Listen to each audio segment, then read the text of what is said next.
मेरे पीछे जो आप ये नेचुरली खूबसूरती देख रहे हैं, आज हम पहुँचे हैं देहरादून में। और देहरादून में एक गांव है शुक्लापुर, जिसको हैस्को विलेज के नाम से जाना जाता है।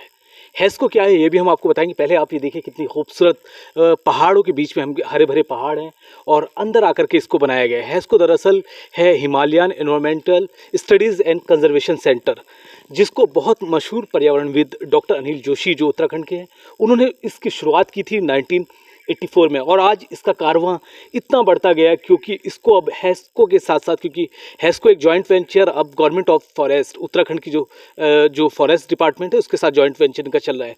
और यहाँ एक ख़ास बात यह है कि अभी नेचर पार्क डेवलपमेंट यहाँ हो रहा है, उस पर काम चल रहा है। तो काफ़ी कुछ नेचर पार्क जब डेवलप्ड हो जाएगा तो लोगों को रोज़गार भी मिलेगा और पूरे देश के जो लोग हैं यहाँ घूमने के लिए भी आ सकेंगे। तो मैं अब पहुँचा हूँ और मेरे साथ मैम यहाँ हैं जो बताएंगी। मैम, सबसे पहले तो आपका स्वागत है हमारे यहाँ। नमस्कार मैम, थोड़ा सा हैस्को को ब्रीफ करें। हाँ, हैस्को जो कि Himalayan environmental studies and conservation organisation है, ये जो पद्म भूषण डॉक्टर अनिल प्रकाश जोशी जी हैं, उन्होंने स्टार्ट किया था। चलते बात करते हैं। और वो कॉलेज में प्रोफेसर थे, बॉटनी पढ़ाया करते थे। तो अपने स्टूडेंट के साथ मिलके, टीचर्स के साथ मिलके उन्होंने एनवायरनमेंट पे काम करना शुरू किया। उस समय द लेट 70s और 80s की बात है। तो फिर धीरे धीरे कारवां बनता गया, उनके स्टूडेंट भी उनके साथ जुड़ते गए। मैं भी उनके स्टूडेंट हूँ, मैंने उनके साथ PhD किया है। अच्छा। तो उन्होंने जब काम शुरू किया तो उन्हें लगा कि क्योंकि हम लोग जब जंगल की बात करते हैं, पर्यावरण की बात करते हैं, तो उसमें गाँव बहुत महत्वपूर्ण हो जाते हैं, क्योंकि कहीं ना कहीं उसकी सुरक्षा में गांव जुड़े हैं। और हमें लगता है कि गांव का जो भी विकास है ना, तो उसको सोचा जाना बहुत ज़रूरत है, क्योंकि वहीं से पर्यावरण जुड़ा हुआ है। तो फिर जब हैस्को की यात्रा शुरू हुई तो हैस्को ने जो भी यहाँ पर लोकल रिसोर्सेज थे, जितने भी हमारे संसाधन थे, उसका बेहतर उपयोग कैसा, अपने सहयोग से आप दिखाएं, जरा इधर दिखाएं जी। तो जो उसका उपयोग कैसे हो और उससे गांव वालों का जो भी रोजगार है वो कैसे जुड़े, इस पे हैस्को ने काम करना शुरू किया। और उन्होंने तकनीकी को टूल माना। उन्होंने कहा जो तकनीकी है, अगर हम उसका विकास करेंगे तो देख रहे हैं आप यहाँ पर बहुत सारी टेक्नोलॉजी का डेमोन्स्ट्रेशन किया गया है कि किस तरह से, जैसे लेंटाना है जो कि एक वीड है, तो इसको हम कैसे रोजगार से जोड़ सकते हैं लोगों की, क्योंकि ये एक खतरनाक वीड है जो कि जंगल को भी खराब कर रही है, एग्रीकल्चर को खराब कर रही है। तो इसको हम उपयोग में लाके इसको रोजगार का साधन बना सकते हैं और साथ ही इसी तरह से इसको खत्म भी कर सकते हैं जंगलों से। तो ये आप देख रहे हैं इसमें से लोग जुड़े हुए हैं। या यहाँ पर आप देख रहे हैं कंपोस्टिंग है कि आप कैसे ऑर्गेनिक एग्रीकल्चर करेंगे, जमीन और मिट्टी को कैसे सुधारेंगे। ऐसी अब एनर्जी जो कि एक बहुत बड़ा सेक्टर है, और हम रूरल एनर्जी की बात करते हैं, तो उस पर क्या हम लोग तकनीकी लाएं कि उससे हम अपने जंगल को भी बचा पाएं, लेकिन वहीं एक तरफ हम गाँव वालों को सुविधाएं दे पाएं। ये वर्मी कंपोस्ट का है। डिफरेंट टेक्नोलॉजीज़ हैं कि आप कंपोस्ट किस तरह से बनाएंगे जिससे कि हम लोग ऑर्गेनिक जो फार्मिंग है उसको बढ़ावा दे सकें, और जो गांव वाले जो किसान हैं जो कि कच्चा गोबर यूज करते हैं, वो एक बेहतर खाद उनको मिल पाए अपने आप में। तो गोबर से खाद कैसी बनाई जाइए। यहाँ पे आप एक डेमोन्स्ट्रेशन देख रहे हैं, ये रिचार्जिंग का है कि आप जो पहाड़ों में जो भी पानी का स्रोत है वो क्या है, वर्षा का जल है। और वर्षा का जब कहीं निकलता है वो स्प्रिंग बनता है, तो वहीं से स्प्रिंग से लोग पानी लेते हैं। लेकिन क्या है, डिफॉरेस्टेशन और बहुत से कारणों से ये स्प्रिंग सूख रही है। तो फिर डॉक्टर जोशी ने शुरुआत की कि ये जो सूखती हुई स्प्रिंग है, इसको किस तरह से हम लोग दोबारा से रिचार्ज कर सकते हैं। तो उन्होंने इसकी जब शुरुआत की तो उन्होंने कई हमारे संस्थान जो इंस्टीट्यूट्स हैं उनके साथ वो जुड़े। फिर हम लोगों ने भाभा एटॉमिक रिसर्च सेंटर के साथ भी जुड़े, और हम लोगों ने फिर जो इन्वायरमेंटल आइसोटोप है उस तकनीक के द्वारा कैसे रिचार्ज हो स्प्रिंग, उस पर काम करना शुरू किया। तो उसी को लेके आप देख रहे हैं एक डेमो यहाँ पर रखा हुआ है। मैं क्योंकि CM उत्तराखंड भी यहाँ दौरा किए हैं, और जो हैस्को के साथ मिलकर एक नेचर पार्क का भी डेवलपमेंट निर्माण यहाँ हो रहा है, और उसके लिए कुछ अमाउंट भी उन्होंने डिक्लेयर किया कि ये अमाउंट वहाँ सरकार की तरफ से दिया जाएगा। तो उससे कितना फ़ायदा जो देश के लोग जो यहाँ घूमने आना चाहते हैं नेचर पार्क, और जो आसपास के लोग हैं उनको अगर एम्प्लॉयमेंट की बात देखें तो कितना इसमें फ़ायदा मिलने वाला है? देखिए, ये एक बहुत अच्छा इनिशिएटिव है जो डॉक्टर जोशी ने इसको शुरुआत की थी, और जब सरकार से बात हुई तो उन्होंने इसको अप्रूव किया। तो मुझे लगता है जो नेचर पार्क है, आप चीज़ें दिखाते भी रही हैं जो बिल्कुल, जैसे आप देख रहे हैं ना, यहाँ पे बहुत बड़ा जंगल है। तो ये आशा रोडी जंगल रेंज है। तो यहाँ पर पहले भी फॉरेस्ट डिपार्टमेंट के साथ मिलकर हैस्को ने 44 हेक्टेयर लैंड में पानी के कुछ इस तरह के स्ट्रक्चर बनाए थे, जिससे कि जो हमारी यहाँ छोटी आसन वाली रिवर है, इसको हम हैस्को रिवर भी कहते हैं, जब हम यहाँ आए थे तो सूख रही थी, तो इसको हमने रिचार्ज किया। तो ये जब एक मॉडल बना तो उस मॉडल से ही हमें लगा कि लोगों को देखना चाहिए, ये बात लोगों तक जानी चाहिए कि किस तरह से हम अपने पानी के जो स्रोत हैं जो आजकल सूख रहे हैं उसको रिचार्ज कर सकते हैं, नदियों में पानी बढ़ा सकते हैं। तो एक मॉडल यहाँ पर है, तो इसी को लेके अब ये काम हुआ है कि यहाँ पे इसको एक नेचर पार्क की तरह बनाया जाए, क्योंकि हम लोग देखिए यहाँ पे साल का जंगल है, जो भी उसका रिजनरेशन बहुत अच्छा हुआ। से कहूँगा वो दिखाएं, देखिए जंगल यहाँ ये मिक्स डेसिडस फॉरेस्ट है, लेकिन इसमें मेन फॉरेस्ट साल का है। और जब हमने एक्सपेरिमेंट किया तो साल का बहुत अच्छा रिजनरेशन यहाँ पर मिला। तो उसके बाद ये लगा कि हम इस पूरे क्षेत्र को एक नेचर पार्क की तरह डेवलप करेंगे, क्योंकि यहाँ पर पानी है, पानी से चलने वाली आप देख रहे हैं पंचक्की है, जो घराट होते हैं, उन्नत घराट आप देख रहे हैं, ये लोगों के रोजगार से जुड़ा हुआ है। और यहाँ क्या है आप ये देखेंगे कि ये पानी नदी से पानी लिया गया है एक नहर के द्वारा, और इससे फिर ये चक्की चल रही है, पंचक्की। तो ये चक्की जब चलती है तो इससे आटा पिसता है, बिजली पैदा होती है। तो ये पानी से चल रही है, ये पानी से चलने वाली चक्की है। लेकिन ये बहुत पुराने समय से ये ओल्ड सेंचुरी प्रैक्टिस रही है गाँव में, लेकिन हमने इसे अपग्रेड किया हुआ है टेक्नोलॉजी से, इसका जिससे कि इससे बिजली पैदा हो जाए, चक्की जो चल रही है उसकी गति बढ़ जाए, पिसाई हो। तो सारे गांव के लोग यहाँ आते हैं, और जो ये पीस रहा है उसका भी एक रोजगार है, और लोगों को एक सुविधा मिल रही है घर के पास कि पानी का उपयोग करके वो किस तरह से। तो ये एक नॉलेज भी है, और मुझे लगता है ये नॉलेज ना लोगों तक भी जाना चाहिए, आज के जो नए बच्चे हैं उन तक भी जाना चाहिए। तो ये नए बच्चों के बारे में पूछें, जो एनवायरमेंटल साइंस के जो स्टूडेंट है पूरे इंडिया में, ना सिर्फ उत्तराखंड बल्कि पूरे देश में, वो लोग अगर यहाँ आते हैं उस सब्जेक्ट को पढ़ने में, उनको कितना फ़ायदा यहाँ आकर के मिलने वाला है, क्या सीख सकते हैं? ये बहुत, क्योंकि ये एक ऐसा सेंटर बन चुका है जहाँ पर ऐसा नॉलेज है इन्वायरमेंट के बारे में जो कि मुझे लगता है किताबों में नहीं मिलेगा। ये जो हमारे अनुभव हैं, डॉक्टर जोशी ने जो इतने साल का अनुभव लिया है, प्रकृति को समझा है, उस प्रकृति को नॉलेज यहाँ पर है। और वो अगर बच्चे आते हैं जो पढ़ रहे हैं तो उनको एक ऐसा नॉलेज मिलेगा, बहुत इनोवेटिव आइडियाज़ आपको यहाँ दिखेंगे। ये तो एक फल है जो कि आपने देखा होगा, ये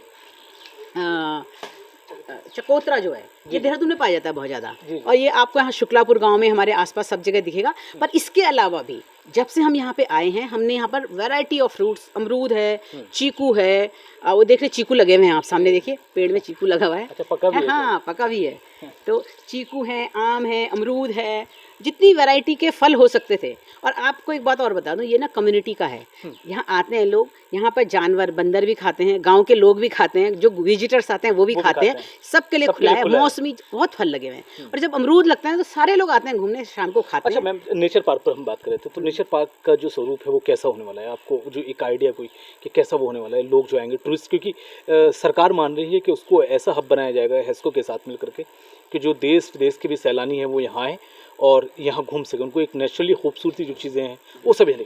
बिल्कुल ये ऐसा है, क्योंकि मैंने जैसे आपको बताया यहाँ जंगल है, यहाँ पे नदी है, और यहाँ पे एक गांव है। तो एक पूरा मॉडल कि आप यहाँ पे जब वो आएंगे तो एक तो प्रकृति को देखेंगे, जो नेचुरल रिजनरेशन हो रहा है, फॉरेस्ट का स्वरूप क्या होना चाहिए, जो फॉरेस्ट में जंगल है, वहाँ पे जब जंगल बढ़ता है ना तो जंगली जानवर भी बढ़ते हैं। तो हम पूरे एक इकोसिस्टम को सुधारते हैं। पेड़ का मतलब केवल पेड़ नहीं है, वो पूरा इकोसिस्टम है। क्योंकि मैं आपको बताऊँगी, जब से हम यहाँ पे आए हैं तो यहाँ पर बाघ भी बड़ा है, बहुत सारे जंगली जानवर बड़े हैं जो कि यहाँ पर आ रहे हैं, तरह तरह के बहुत सारे इस तरह के जानवर यहाँ पे हैं, और पानी है, जंगल है। तो जो लोग भी यहाँ पे आएंगे तो एक तो आप नदी देखेंगे, क्या हो रहा है, जो पूरा जो आप पेड़ भी हैं ये। हाँ, आप यहाँ पे देख रहे हैं, जैसे ये फॉडर ग्रासेस है, इसका डेमोन्स्ट्रेशन है। यहाँ पे आप पॉली हाउस देख रहे हैं कि किस तरह से पॉली हाउस के अंदर आप सब्जियाँ पैदा कर सकते हैं।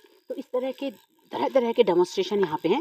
अब मैं आपको दिखाती हूँ, आप देखिए ना, ग्रास रिपोजिटरी लिखा है, नेपियर हाइब्रिड ग्रास है, फॉडर ग्रास है। हाँ, और एक मैं आपको दिखाती हूँ, जब यहाँ पे आपदा आई थी तो उसके बाद हम लोगों ने ब्रिज के लिए भी काम करना शुरू किया, जो फुट ब्रिज हैं, जहाँ पे जो गार्ड गधेरे आते हैं तो बच्चों को बड़ी प्रॉब्लम होती है, महिलाओं को बड़ी प्रॉब्लम होती है क्रॉस करने में। तो ये टेक्निक भी हम लोगों ने एक लो कॉस्ट ब्रिज की यहाँ पे डेवलप किया। आप देख रहे हैं एक डेमोन्स्ट्रेशन यहाँ पे लगा हुआ है, ये जो पूरा ब्रिज है नदी के ऊपर क्रॉस करने के लिए। तो ये पूरे उत्तराखंड में कई जगह में हम लोगों ने लगाए हैं। और आप ये नदी देख रहे हैं, तो ये जो नेचर पार्क के अंतर्गत हम लोग इस तरह से नदी के किनारे जो घाट बन रहे हैं, अभी आप आगे चल के देखेंगे, आप आइए इधर से। तो ये मैं आपको दिखाएं पीछे की जो खूबसूरत नेचुरली आपको जो दिख रहे हैं पहाड़, खेत, किसान, ये खेत हैं यहाँ पर।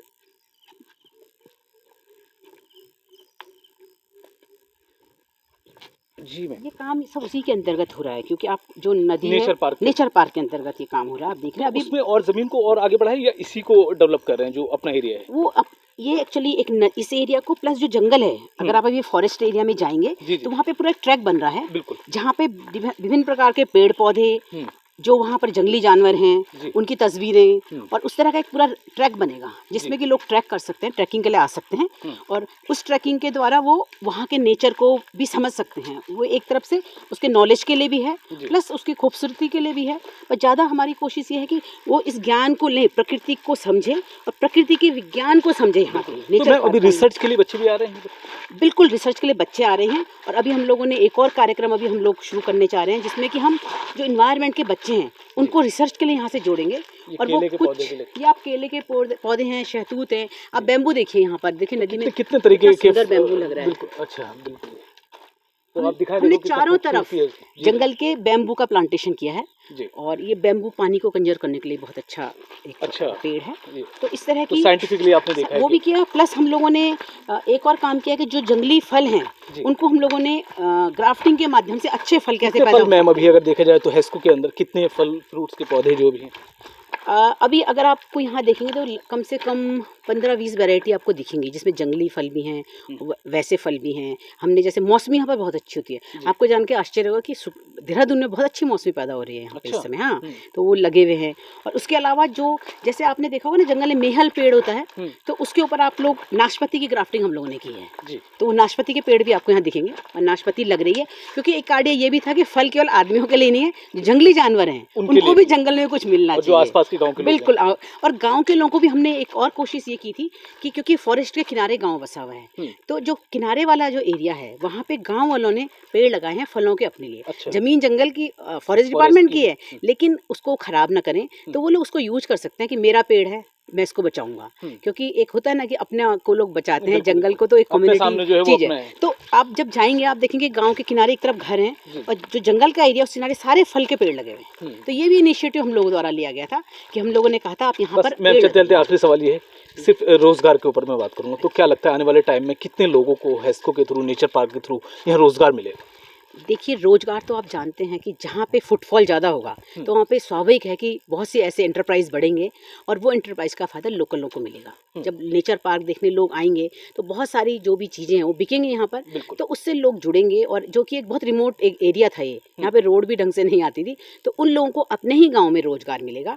और वो चाहे खाने पीने का रोजगार है, पेड़ पौधों का है, या जो इवन गाइड का है, अगर वो गाइड बताएंगे, क्योंकि यहाँ पे बहुत सारी बर्ड्स, करीब 180 स्पीसीज बर्ड्स की, उससे भी ज़्यादा बर्ड्स की स्पीसीज, उसको लेकर उन्हें सिखाया जाएगा। तो वो सब चीज़ें हैं, तो एक तो नॉलेज तो बढ़ ही रहा है, प्लस उससे उनका एम्प्लॉयमेंट भी जुड़ा है। तो ये बहुत बड़ी बात है कि हम लोग प्रकृति, इकोलॉजी और इकोनॉमी को जोड़ने की बात जो कर रहे हैं, वो ये भी बहुत बड़ा है कि आपका जो रोजगार है वो इकोलॉजी बेस्ड है।